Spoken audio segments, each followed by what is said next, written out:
Are you a businesswoman who is finding it challenging to get your ideas across and make a point?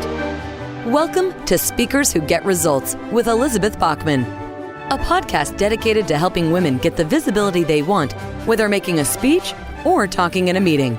Every week, get valuable lessons from Elizabeth or learn from her roundtable conversations with experts and speakers on how to make a difference, not just a point. On to the show with your host, Elizabeth Bachman. Hello, and welcome to Speakers Who Get Results.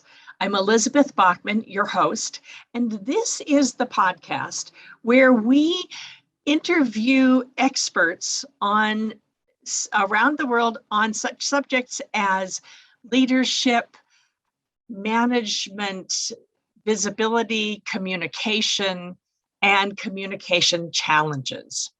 Before we go into today's meeting, I'd like to remind you that you can see how your presentation skills are going by taking our free 4-minute assessment at speakforresultsquiz.com.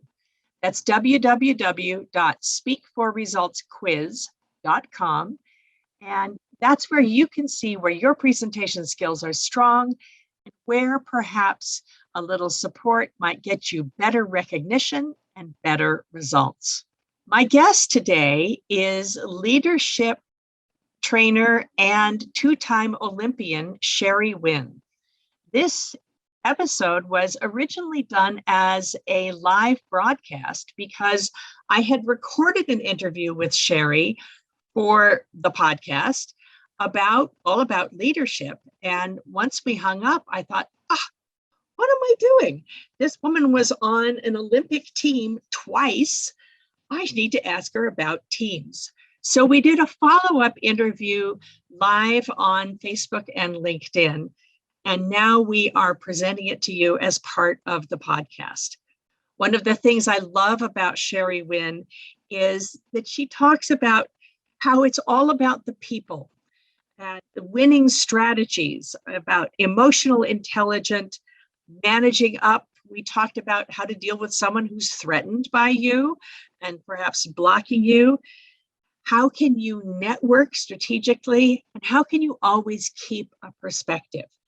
There was so much wisdom in this conversation. I knew I had to put it out as a podcast.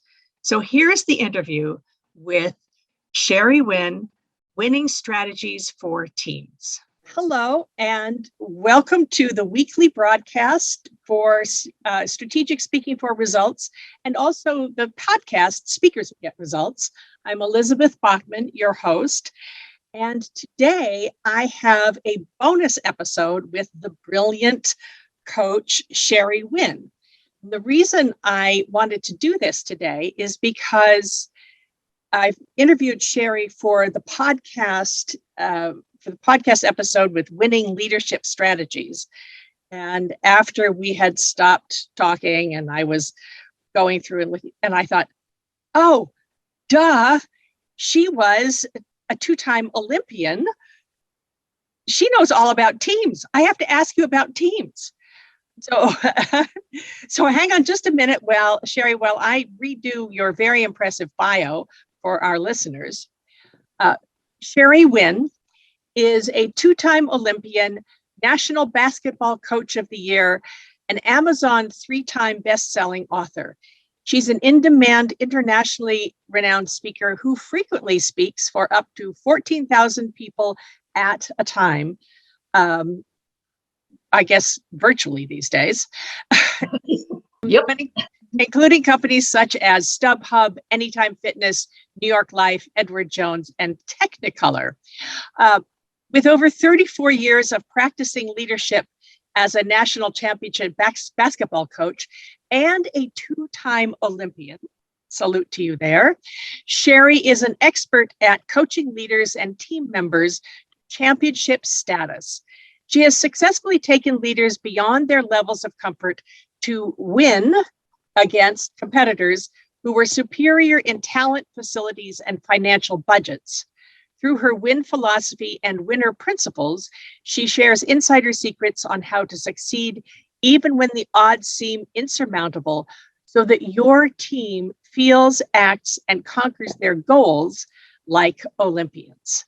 So, Sherry, welcome back for this bonus episode. Yay. Well, I'm so happy to be back, Elizabeth. I enjoyed the last session with you. So I'm thrilled to offer any insights and wisdom I might have to the people around you. Well, last time we talked a lot about leadership and the winning principles of leadership. Let's do this from the point of view of leading teams, but also being on teams. What can you talk about? How can you help teams do better? Well, it's all about people. And I think that's what people forget. When I first started coaching basketball, I called my father up and I said, what offense should I run? And because I thought that was really important. And he said, oh, honey, it doesn't matter what offense you runs. What matters is if you can get the people to run the offense. And I think that holds true in any business situation that you're in. Can you get your people to be in alignment with your vision and your mission, your goals? Can you get them in alignment? And so really, this is a people issue. And what that means is, are you taking the time and the energy? Are you doing the things that you need to do to get your people in alignment? And that's more of what it is than anything. And what that lines into is, are you listening to them? Are you creating value for them? Because what people look at is engagement, retention, and motivation. That's what they're looking at. And this is all about people issues. It's about people skills. Okay, so thinking about that and people skills, easy to say. Where could one start?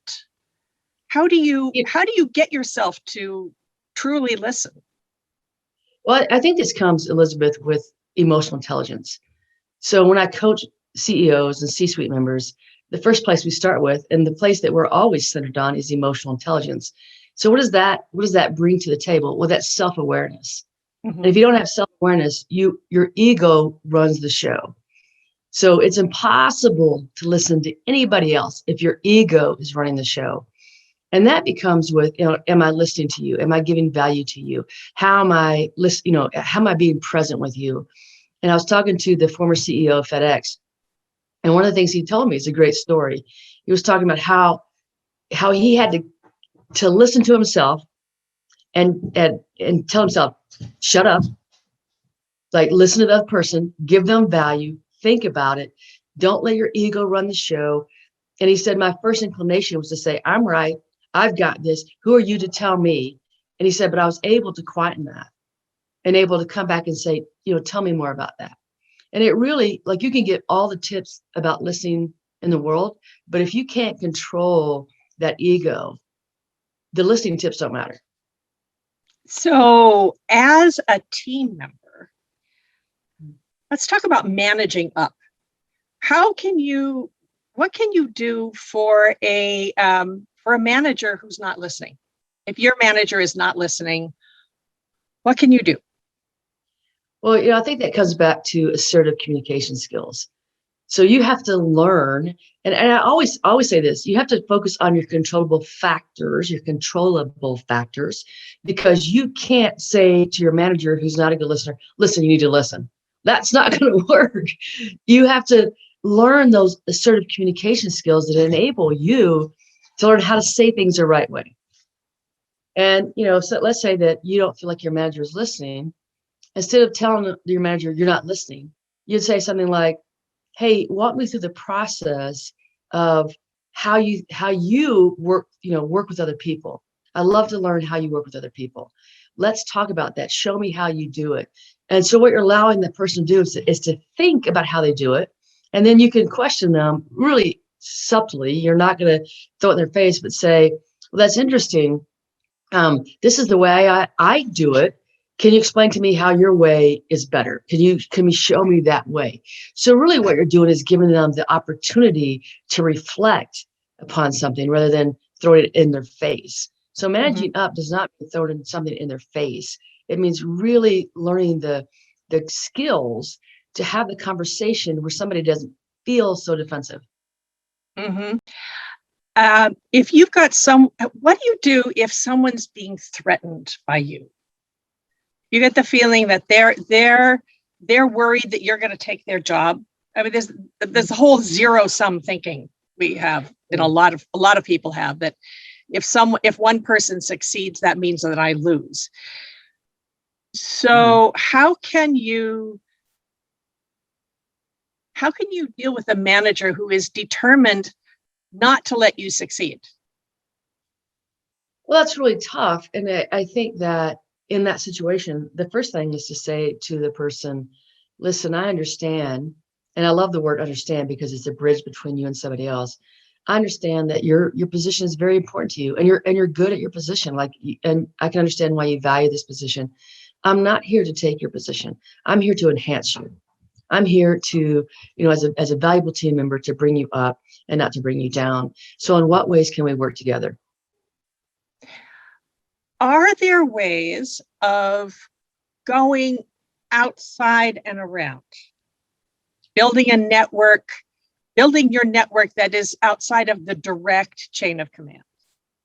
Well, I always think that, because I wish that everybody was reasonable. That's the key. If everybody were reasonable, it'd be so easy.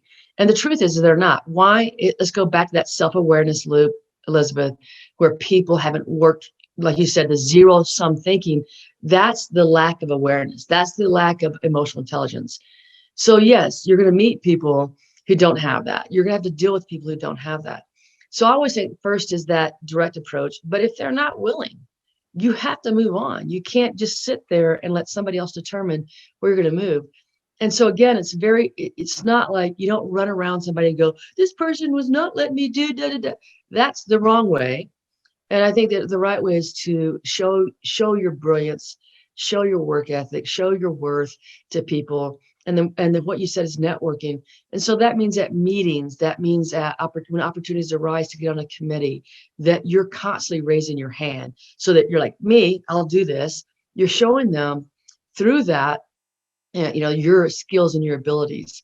And so it's not like I just don't think the right way is to ever point out somebody else's weaknesses, but to point out your strengths and to do the things you do well and build those relationships so that other people see you and hear you. And it's a process. Okay. Is any of this can we buy one of your books and get some of this? Absolutely. Because this is a huge topic. So, where could one start with one of your books about this?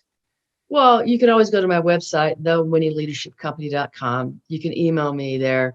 You can see the books that I have and then go to Amazon.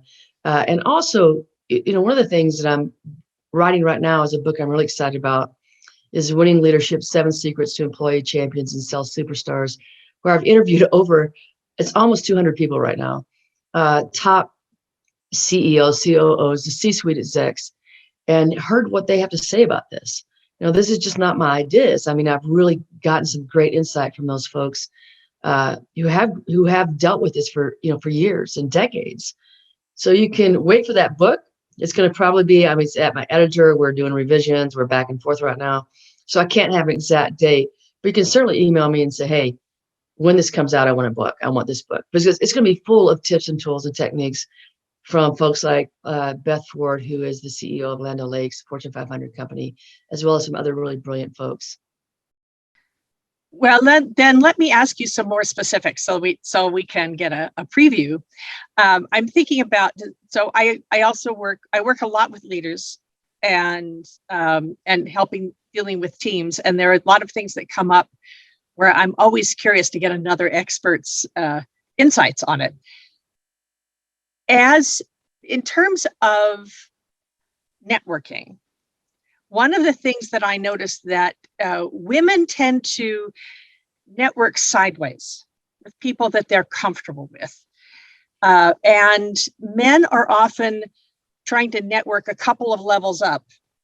Mm-hmm. And that is often how you rise in a company, how you get promoted.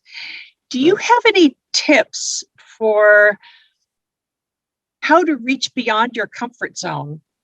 Not be too pushy, but actually make the connections. Elizabeth, that's brilliant. I mean, that's a truth. I'm glad that you've observed that or talking about that. It's a truth that women have a tendency, our biggest tendency is we have low self-images, right? We're insecure. And so it's easier for us to reach across than to reach up. While men always think above themselves. I mean, it's really amazing how men are like, oh, on the resume, yeah, I'm not qualified for this job. I know I'm not, but I'm going to go in for it. Like they should choose me. Like that's a man's mentality, right? Women are like, well, And I'm we not are qualified. socialized that way. We're trained that way as children. Yeah. Absolutely. So a woman's like, well, I'm not qualified, therefore I cannot apply. And we kind of we put ourselves under the table more than we lift ourselves up. And again, I think this is the biggest key to me is that continued awareness that as you grow your emotional intelligence, as you grow that you understand like we're all worthy. We're all worthy. Like, if and this is the thing that people don't get, but I really think that anybody I meet, I don't care about their title. I care about who they are. And I think that if you have that mentality, like, who are you? Like, I want to know who you are personally, because that's more important to me than any title. And as you reach out there to people, you start talking to people, just remember they're a person. And I don't care.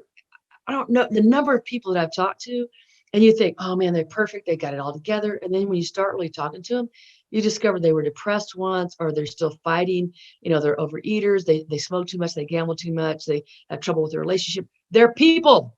I mean, at the end of the day, they may have success in one arena of their life, but they're still people. And if you can remember that whoever you talk to is a person, and as a human, we have those challenges. So you might be an expert in a field that they're not. Your relationship at home might be incredibly beautiful, something that they would die for. So it kind of put it in perspective as you're talking to people. And remember, they're just people, they're human beings, and they all have their struggles. So how do you have any suggestions for how we could reach out, do like a skip level conversation? Yeah. How do we find the mentors who could get us where we want to go? Especially if there's someone who's blocking. Well, there's you. I mean, you do that. I do that. There's several people out there. And I would say, mentoring listen, people for years. Yeah. Yeah. So if you're a woman, I would look for a woman. Like I would definitely go look for a woman coach or woman mentor. And what that looks like is somebody who you feel has done it, right? Somebody who has those conversations, those networks, and B, somebody who you feel comfortable with. There's tons of coaches that you can find. And the difference is, are they real? Like, do they just say something, or are they really real? Have they actually done the work? So you're going to reach out to those kind of folks.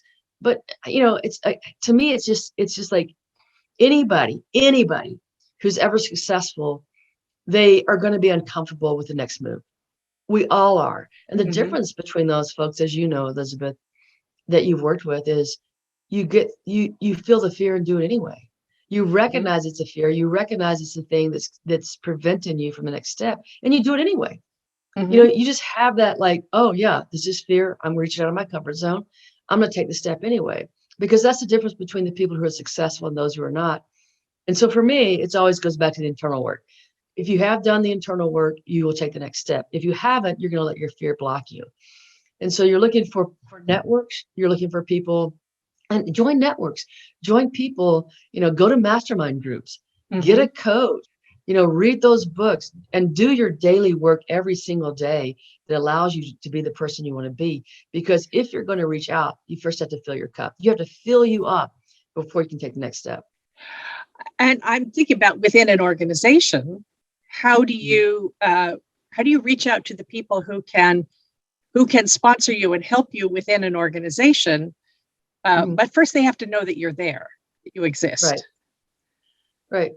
Well, I think that you ask somebody above you to mentor you. I mean, I would just say, to somebody, I would say something like, hey, I've admired you from afar. Here's the things that I see that you do. I want to know how you do these things. Would you mind mentoring me an hour a week?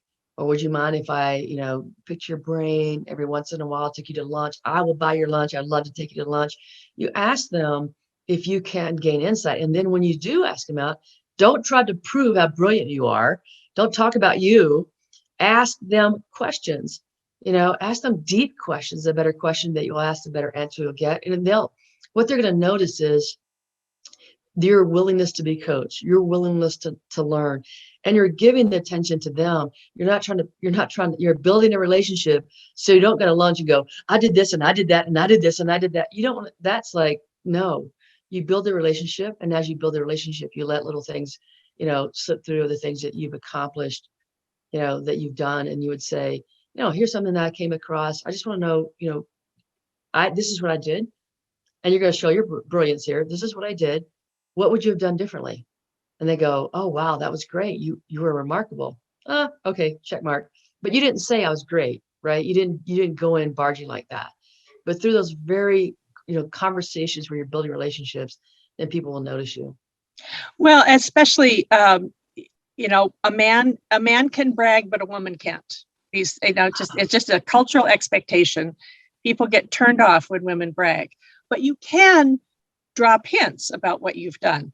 Another thing I find often with my clients is they are so careful about crediting the team that often that they have forget to say, oh, and I ran this project. I did this idea. So Right. There's a balance, and you have to walk. It is a tightrope that women walk. It's powerful women, especially that powerful women walk, showing how good you are and mentioning that it's crediting the team, but also saying this was my baby and I ran this project. Absolutely. You don't want to get lost in the when you're complimenting your team, you can't say it was all them. You have to have that really. And again, I think that what you're saying, Elizabeth, is so brilliant. Your insights about women are true. Like because we're so much about nurturing and compassion, and being in collaboration. Those are the things that women do, and we're good. And at women it. are good at it, and it's a great asset to your team. Yes, absolutely. But you have to, here's one of the things I learned. This is a moment that I got the big aha.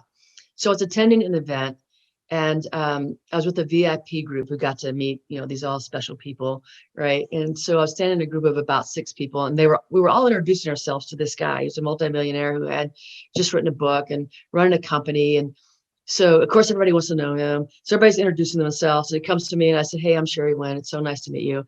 And my friend goes, bam, tell him who you are. And I go, oh. And I was like, I'm a 2-time Olympian. And the moment that I gave myself credits for something, he forgot everybody else in the room. Like it was just the two of us having a conversation. I mean, he literally just brushed everybody else off and he wanted to know about me.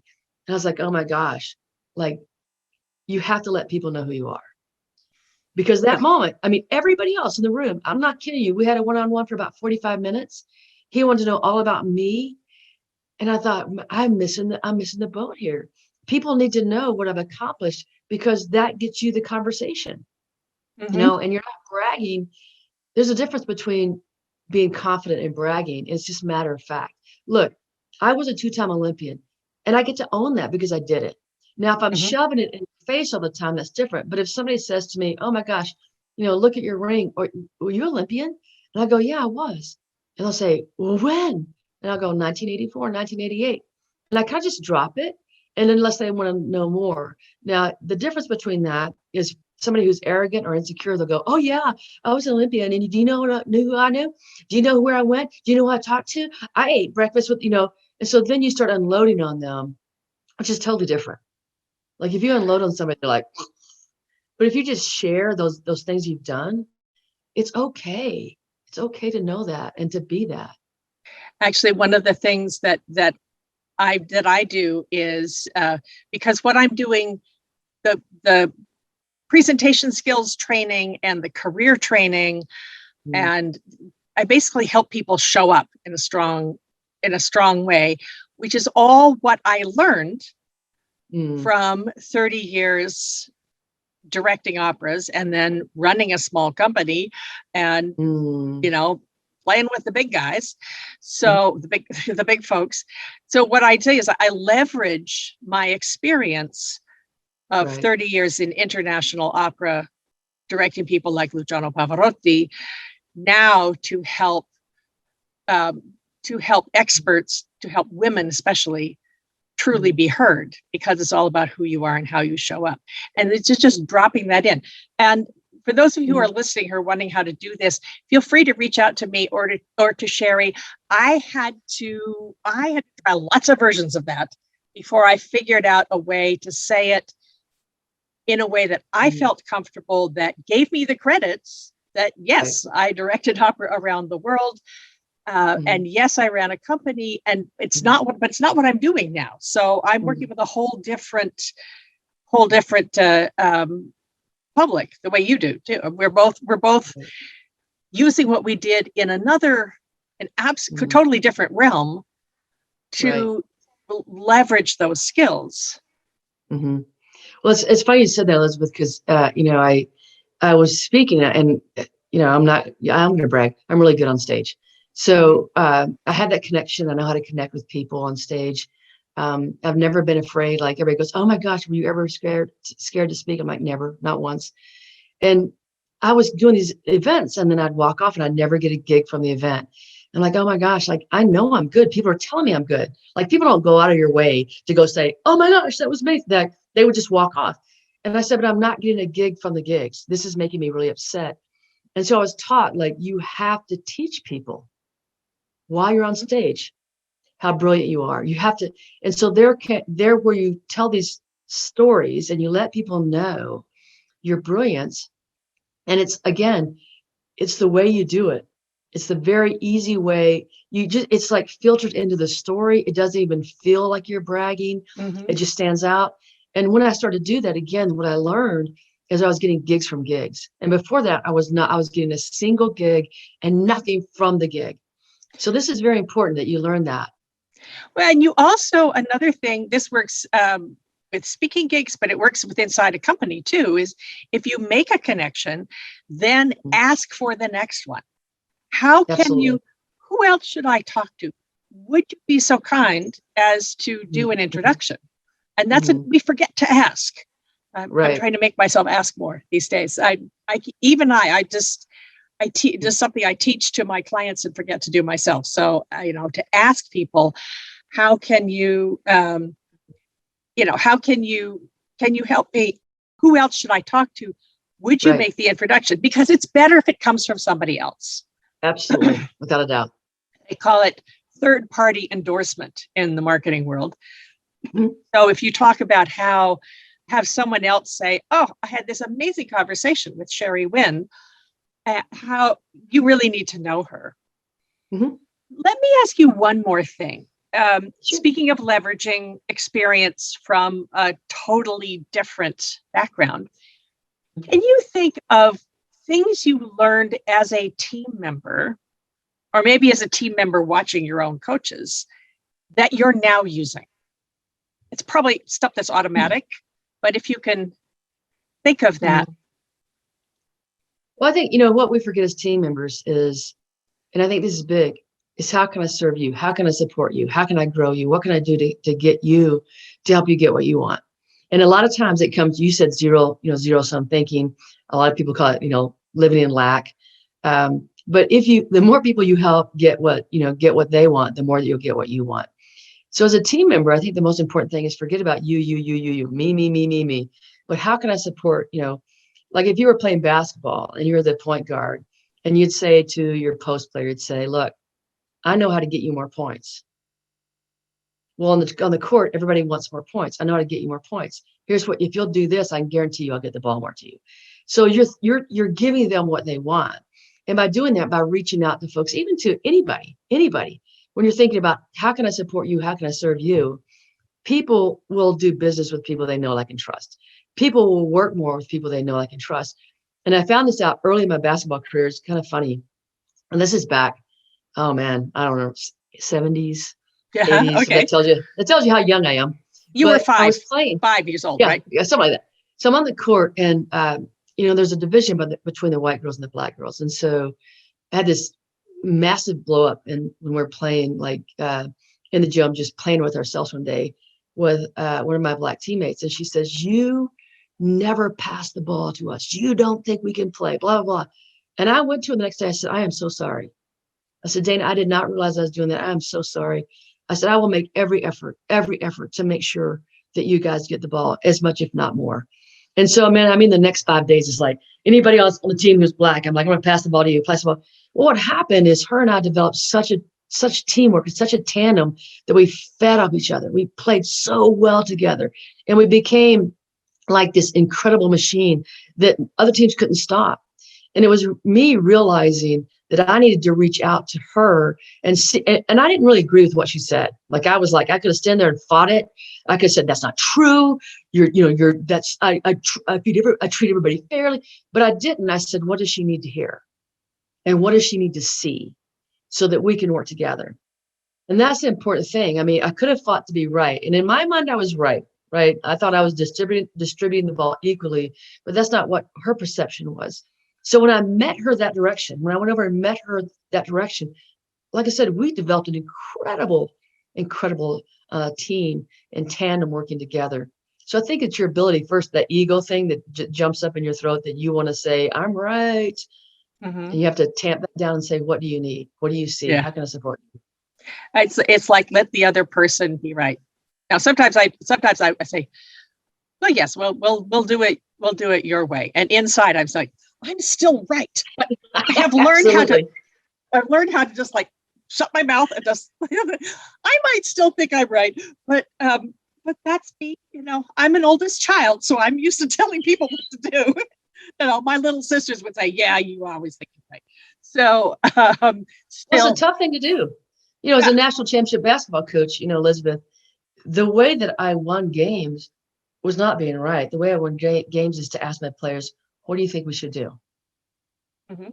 What play should we run? What do you guys feel most comfortable doing here?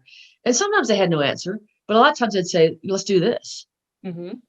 And so listening to them and really hearing what they needed and what they wanted and what they felt, rather than me just saying, I have to direct it because I'm the coach. Mm-hmm. And once I learned that, it made a huge difference. Is to let them it's their team. It's not my team, it's their team.